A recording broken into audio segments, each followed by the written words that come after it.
Una disculpa por el tema del sonido, pero ahora sí ya vamos a empezar. Pues si quieres sentarte aquí en esta silla y ya para que puedas controlarlo.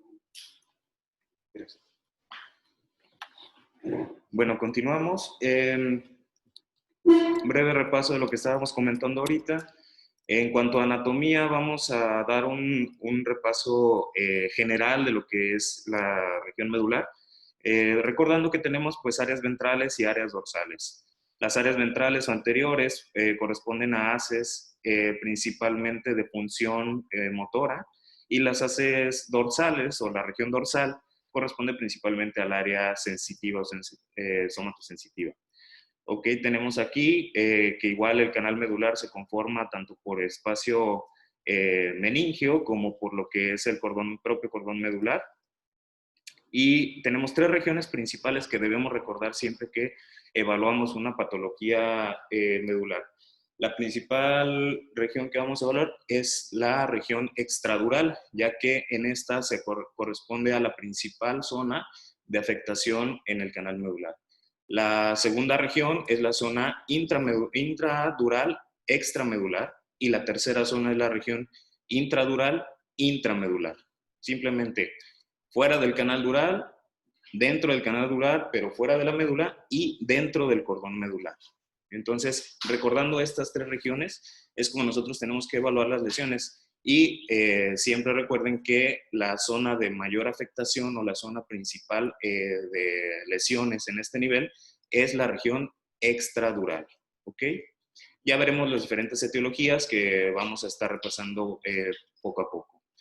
Tenemos que también evaluar lo que son las porciones, lo que es la vascularidad, y también recordar un poco sobre la fisiología normal del sistema nervioso. ¿Ok? Los haces dorsales tenemos que los principales son los fascículos gracilis y cuneatus. Los tractos laterales tenemos los tractos espinocerebelares, córticoespinales, rubroespinales. Aquí lo más importante es recordar que los que se van a ver principalmente afectados en las lesiones medulares pueden ser tanto en la región anterior como en la región lateral, así como en la región posterior.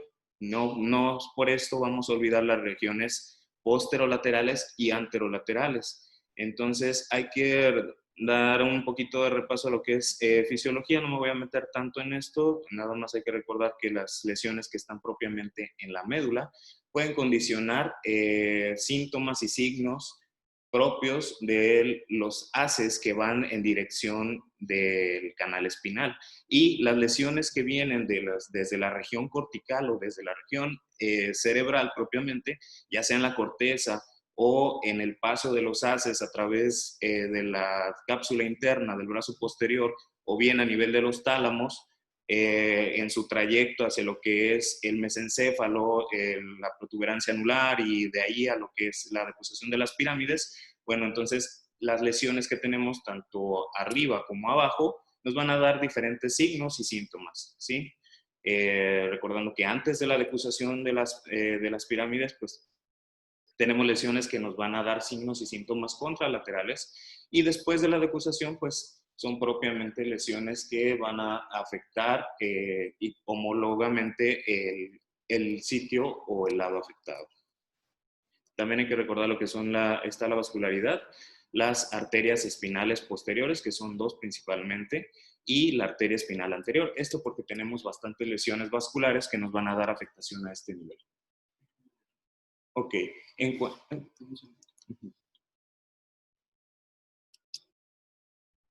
Parece que había gente.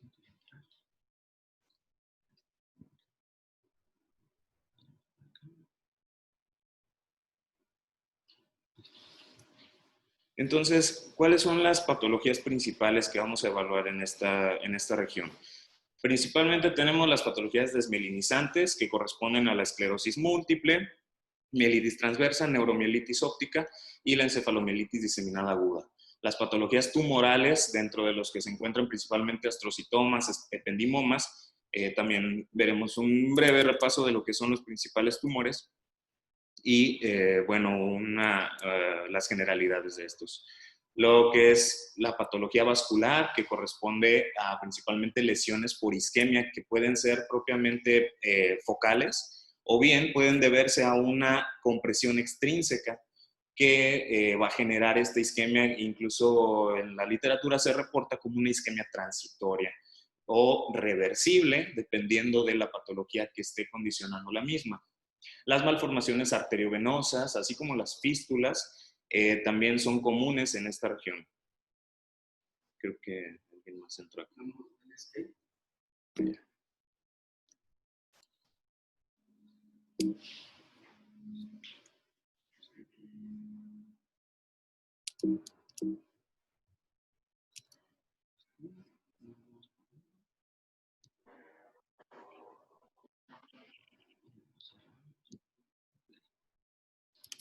Okay.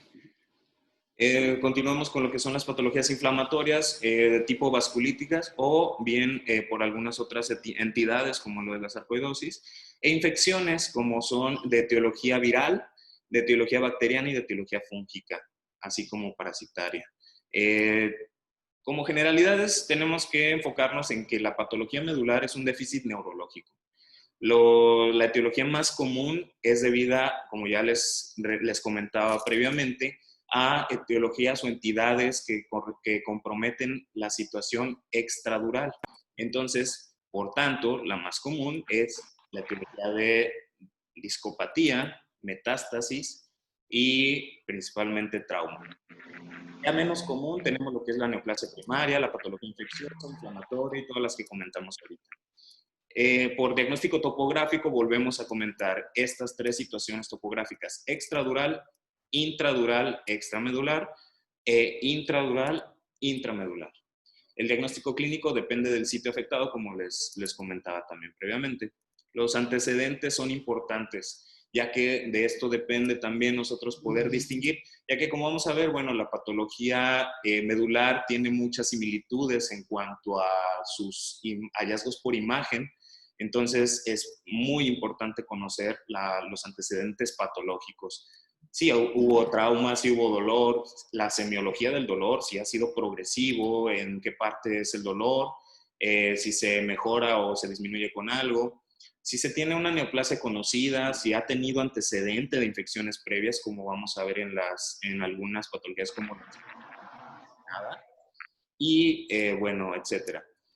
En cuanto al diagnóstico por imagen, se pueden utilizar todos estos métodos. Ahorita nos vamos a enfocar en lo que es la resonancia magnética.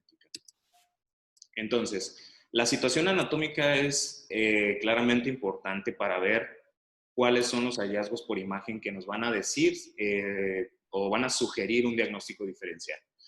Dentro de lo que son las patologías posteriores, tenemos principalmente a la esclerosis múltiple, ¿sí? O bien a lo que son los déficits vitamínicos, como por ejemplo la deficiencia de la vitamina B12, que es muy común en pacientes de edad avanzada.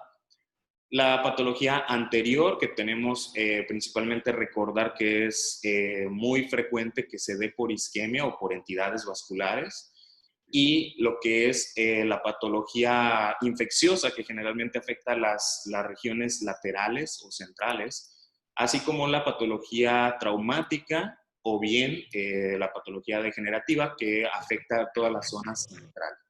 Entonces, recuerden esta situación anatómica, ya que pues es de relevancia para nosotros al ver las imágenes.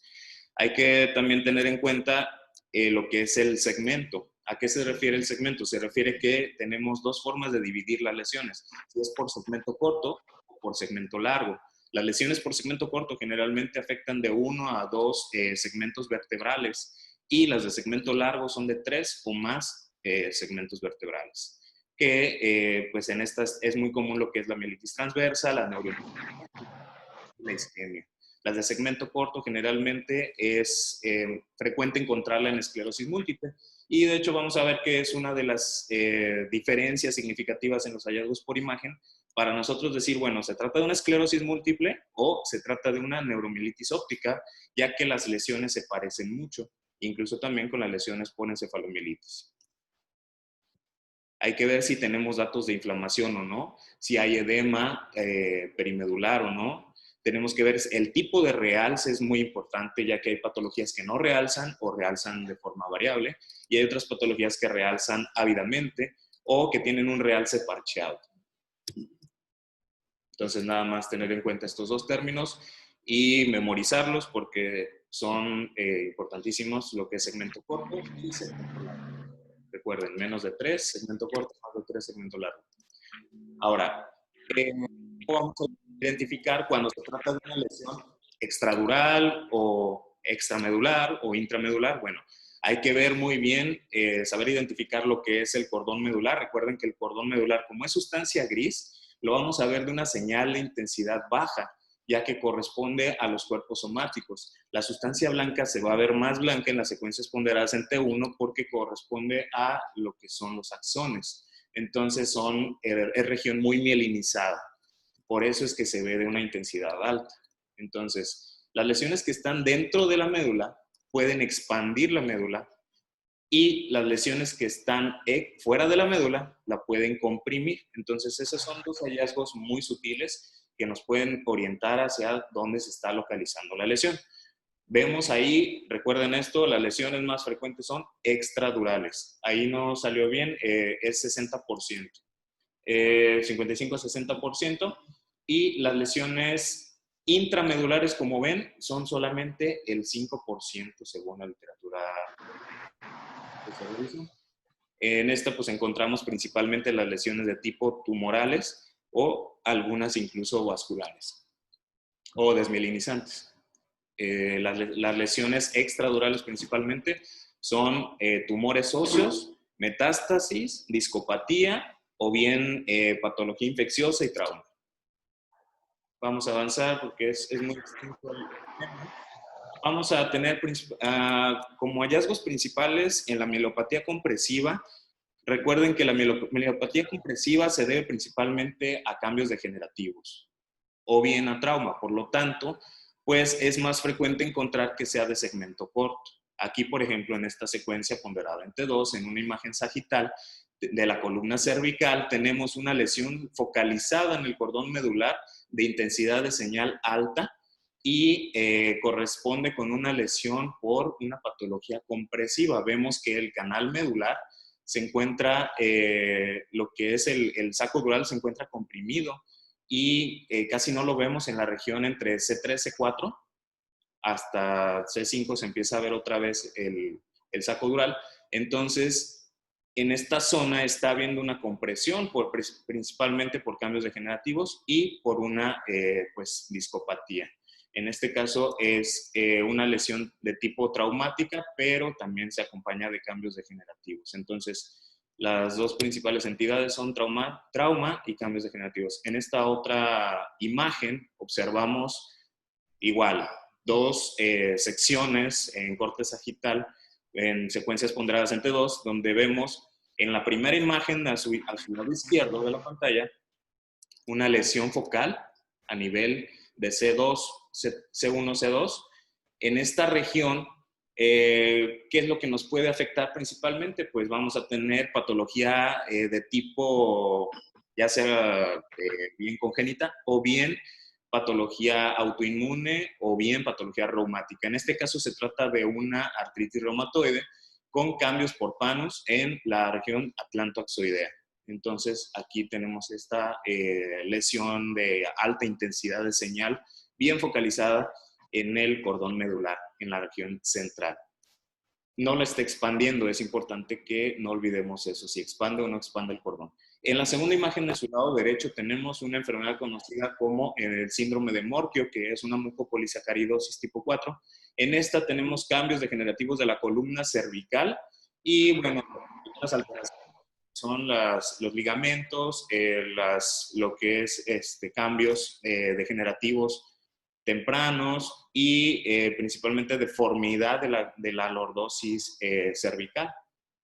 Y observamos aquí una lesión intramedular que, bueno, no se alcanza a ver muy bien, pero comprende desde la región del foramen magnum hacia abajo, casi donde termina lo que es, o las penúltimas vértebras cervicales. En esta otra patología de tipo compresiva, tenemos que es principalmente una lesión por hernia. Es muy común nosotros observarla aquí, entonces tenemos esta protrusión central posterior y que tiene un componente subarticular, la cual está generando una obliteración parcial y una compresión del saco dural, así como del cordón medular. Vemos el cambio de la intensidad de señal, observen la intensidad de señal del cordón medular en el corte sagital, en la imagen de T2, y en el corte axial vemos cómo está muy aumentada, más o menos a nivel de C5, C6, que es donde se observa la protrusión.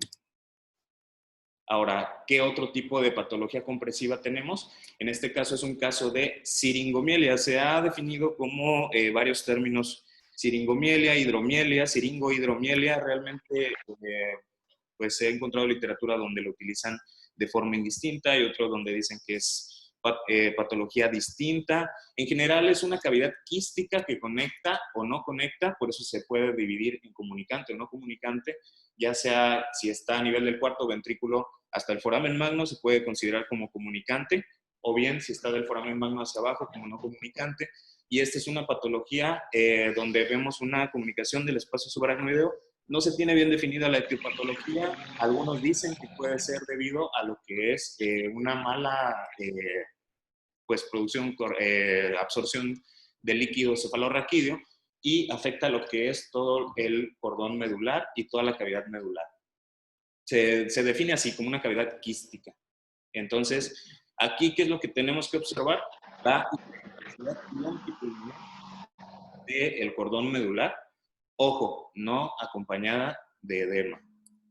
Es así como se define en la literatura consultada.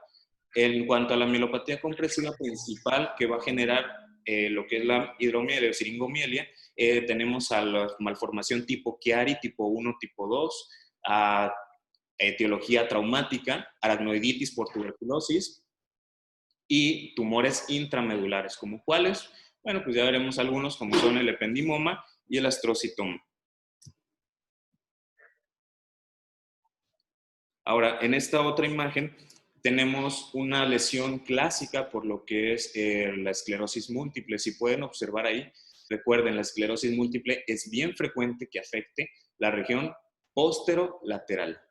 Entonces, aquí observen en el corte axial, en la secuencia ponderante 2, cómo tenemos esa hiperintensidad de señal a nivel de la región fascicular posterolateral del cordón medular, y en el corte sagital pues se observa una zona de intensidad aumentada a nivel de lo que es la región cervical, ojo, de segmento corto.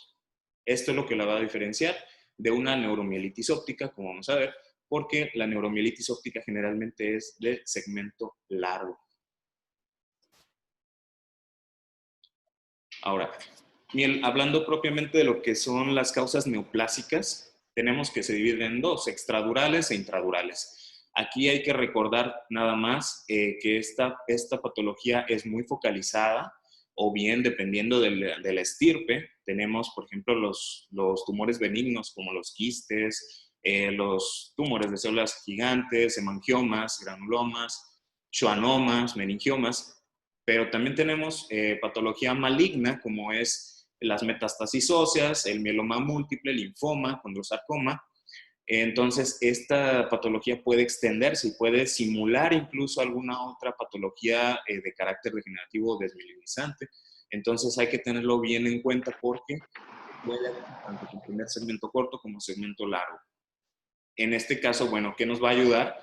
Pues los antecedentes del paciente y también el comportamiento de la lesión asociado pues a los cambios también alrededor, no solamente en el cordón medular, también hay que evaluar lo que son los cuerpos vertebrales y evaluar los componentes de los mismos, las apófisis espinosas, las apófisis transversas, facetas articulares, etc. Y las lesiones intradurales son fuera de la médula, neurofibromas, meningiomas, schwannoma. Dentro de la médula, astrocitoma, ependimoma, hemangioblastoma y METS. Recuerden que, por ejemplo, la neurofibromatosis también se puede asociar con la producción de tumores, como son los meningiomas o como son los ependimomas y los schwannomas. Entonces hay que tener esto. En esta secuencia ponderada entre 1%, observamos cómo tiene un realce también ávido estas lesiones intramedulares al medio de contraste. Entonces, ese es un hallazgo también muy frecuente, el tipo de realce que corresponde.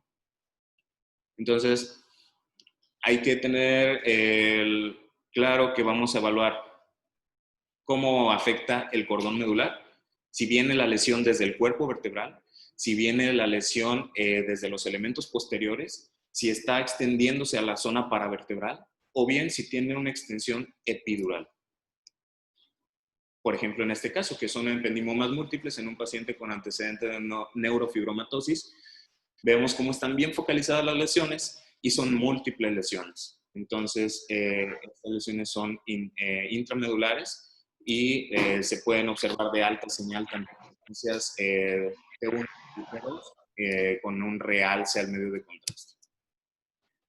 Dentro de la patología infecciosa tenemos los de estirpe viral, como les comentaba, de estirpe bacteriano. En este caso tenemos aquí un absceso epidural que está comprimiendo lo que es el canal medular a nivel de los cuerpos dorsales. En este caso vemos cómo hay un cambio en la intensidad de señal en la secuencia del lado izquierdo, que es una imagen ponderante 1. Vemos que a muy apenas se percibe la lesión y ya con el medio de contraste vamos a tener un ávido realce. Entonces ese es un hallazgo importante a considerar cuando es patología infecciosa. Recuerden, el uso de medio de contraste es importante. Ahora aquí, mielopatía vascular. En este caso tenemos datos de isquemia en esta zona. Aquí hay que evaluar bien otros métodos de imagen. Y vamos a ver que, recuerden, la región afectada principalmente en lo que es patología vascular es la zona anterior. Apenas se alcanza a ver, pero bueno, tenemos ahí se alcanzan a ver el corte axial, un poco de cambio en la intensidad de señal del centro de la médula hacia la parte anterior, hacia la parte de la porción del cuerpo vertebral. Entonces, ese es un hallazgo importante y hay que evaluar también lo que es la difusión, aunque bueno, se requiere una secuencia pues bastante buena y que el paciente no se mueva según se menciona en la literatura para que tenga una imagen de este tipo. A lo mejor es complicado, pero bueno, así se menciona como una alta restricción a la difusión. Las vamos a dividir en 3 tipos, que son malformaciones durales, intramedulares y las tipo 3, que son de drenaje venoso subaracnoideo. Las más comunes son las tipo 1, que son extramedulares, afectan principalmente la zona torácica y lumbar, y el 80% de las que están en el cono medular van a asociarse con incontinencia vesical. Hay que también apoyarnos, les comento, con el uso de otras técnicas como lo es la angiografía en este caso, y pues es muy útil.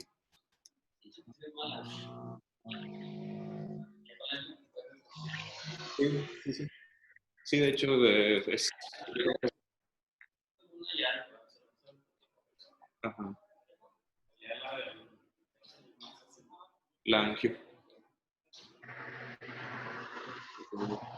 Bueno, la angiografía es una de las técnicas más utilizadas en la patología vascular y es más fidedigna que incluso que la resonancia. En este caso, la mielopatía idiopática, tenemos pues que son causas no conocidas, como su nombre lo dice, de cambios en la intensidad de señal y en el grosor normal del cordón medular.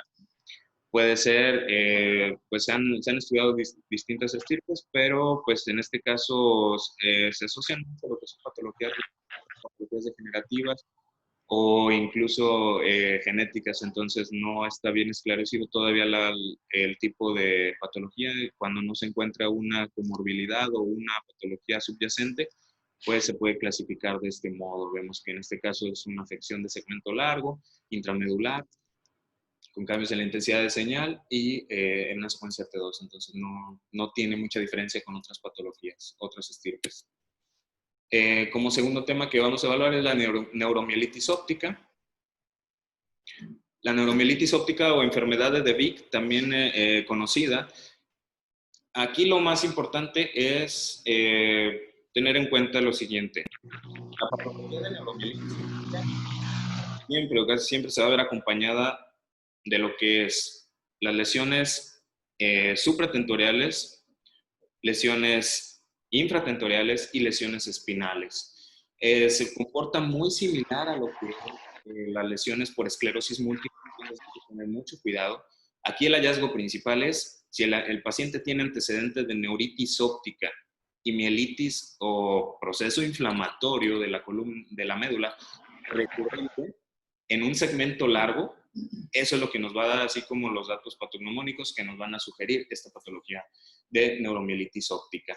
Está generada por un anticuerpo anti-IgG, antiacuaporina, principalmente en femenino de mayor de 40 años.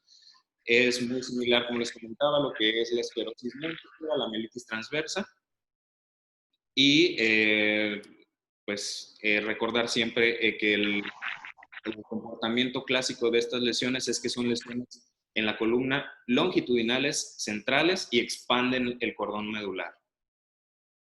El realce va a ser, puede ser variado, pero principalmente es en parche. Y las áreas que debemos evaluar a nivel de lo que es el tallo cerebral o a nivel intracraneal son estas zonas que se han definido como órganos circunventriculares, porque son lesiones pues periventriculares, y estos son los sitios principales. Vemos ahí el sitio de la glándula pineal, el sitio de lo que es la glándula pituitaria, el área postrema. Entonces, estas zonas son clave para determinar pues si se trata de una esclerosis múltiple o de una neuromielitis óptica como tal. Ahora, aquí, por ejemplo, observamos estas lesiones aquí a nivel de lo que es el nervio óptico. Son hiperintensidades, nada más para recordar cómo se observan, porque pues es necesario tener en cuenta que van de la mano estas dos lesiones, tanto las lesiones en el nervio óptico, quiasma óptico, o en las áreas circunventriculares, como las lesiones en el cordón medular. Nada más hay que recordar que son lesiones hiperintensas, con ávido realce, a nivel del nervio óptico y a nivel del quiasma óptico y en las regiones circunventriculares. En el área postrema, en el área, ahí tenemos esas dos lesiones, 3 lesiones en la imagen del lado derecho, que es el área postrema, el área de lo que es en la región del cuarto ventrículo hacia abajo. Y bueno, recordar que el quiasma óptico siempre debe ser evaluado para que no nos vaya a fallar el diagnóstico en cuanto a una neuritis óptica, acompañado, pues claro, de las lesiones intramedulares, como lo son estas de segmento largo, que tienen un realce parcheado en las secuencias contrastadas, y vemos cómo estas lesiones generalmente expanden el cordón medular. Son centrales y lo expanden. Entonces, esta es la principal característica de la enfermedad de Vick. A recordar siempre, porque sí nos puede llegar a confundir cuando se trata de una esclerosis múltiple. Entonces, ¿cuáles son los puntos pivote para nosotros diferenciarlo de otras patologías? La esclerosis múltiple, bueno, es de segmento corto más que de largo. Afecta más la sustancia blanca, la neuromielitis óptica afecta más la sustancia gris y el área periventricular. Lo que son las lesiones por infarto, por ejemplo, lesiones isquémicas, afectan más la sustancia gris con restricción a la difusión, como vimos en la imagen pasada. Las fístulas y las malformaciones generan ectasia venosa y un realce de tipo o de patrón vascular. En otras lesiones degenerativas, como lo es la enfermedad de Alexander, vemos que son lesiones periventriculares también, pero se acompañan de atrofia medular, contrario a lo que vemos en esta patología, que es expansiva del cordón medular. En la esclerosis lateral amiotrófica, el tracto más afectado es el córtico espinal y son generalmente lesiones bilaterales y simétricas, no así con esta. Continuando con lo que es la... Okay. Muy bien. Vamos a dejar aquí la plática parcialmente. Continuaremos con encefalomielitis diseminada aguda, mielitis transversa mielitis flácida y la mielitis anti-MOG. Estas pues ya las continuaremos el lunes a la misma hora, a menos de que haya algún aviso. ¿Cuáles son los que siguen? A partir de encefalomielitis EMDA, diseminada aguda, después mielitis transversa, mielitis flácida, y anti-MOG. anti-MOG. Anti-MOG. ¿Vas a tocar tema de No, la verdad no involucré tanto porque como eran muchos temas para el tiempo. Es la encefalomielitis diseminada aguda. De hecho, si veo las identidades de los principales, o sea, me las anoté sí porque es mucho. Pero igual si ustedes lo...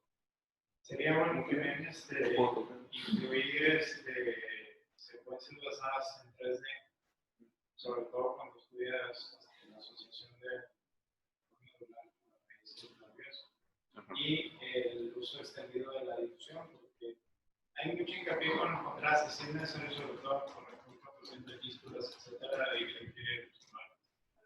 Pero sí sería bueno hacer algo de hincapié en la cuestión de la difusión. Sí vi que la mencionaste, ¿no? Sí, de hecho, no todos lo mencionan. Todavía. Sí. ¿El Kahoot lo vamos a hacer ahorita Sí, o no? Dado que el tema de Ulises es bastante extenso e interesante, lo vamos a dividir en dos partes para que no la misma extensión del tema no vaya a resultar tedioso para todos, y más bien que resulte interesante como ha sido la clase de hoy. Entonces teníamos pendiente un Kahoot. Aquí está Fer con nosotros. Vamos a dejar de compartir un momento la pantalla. Pueden abrir sus micrófonos y si hay alguna pregunta para Ulises, es todo oídos.